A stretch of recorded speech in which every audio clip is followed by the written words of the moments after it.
ప్రియమైన మిత్రులారా, భగవద్గీత నుండి ఒక లోతైన అంతర్దృష్టితో కూడిన క్షణానికి స్వాగతం. ఈరోజు మనం 13వ అధ్యాయం 28వ శ్లోకాన్ని చూద్దాం. ఇది నిజమైన దృష్టి గురించి ఒక శక్తివంతమైన ప్రకటన. శ్రీకృష్ణ భగవానుడు ఇలా అన్నారు: సమం సర్వేషు భూతేషు తిష్ఠంతం పరమేశ్వరం వినశ్యత్స్వ వినశ్యంతం యః పశ్యతి స పశ్యతి. ఈ అందమైన శ్లోకం మనకు ఏమి చెబుతుందంటే, అన్ని జీవులలోనూ సమానంగా ఉన్న పరమేశ్వరుడిని చూసేవాడు, మరియు శరీరం నశించిన అవినాశియైన ఆత్మ నశించదని గ్రహించేవాడు, వాస్తవానికి చూసేవాడు. ఎంత లోతైన ప్రకటన ఇది! ఇది శరీరాల, జాతుల ఉపరితల భేదాలను దాటి చూసి, ప్రతి జీవిలో నివసించే దైవిక సారాంశాన్ని గుర్తించమని మనకు సవాలు చేస్తుంది.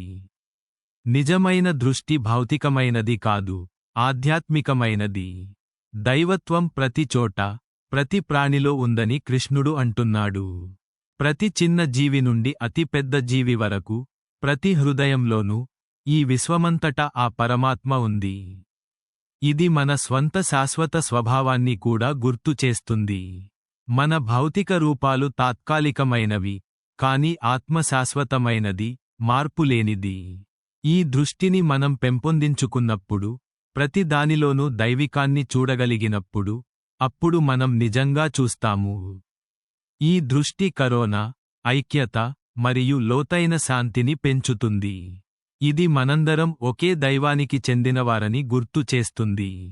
ప్రతి హృదయంలోనూ పరమేశ్వరుడిని చూస్తూ, ఈ సమగ్రమైన దృష్టిని పెంపొందించుకోవడానికి ప్రయత్నిద్దాం.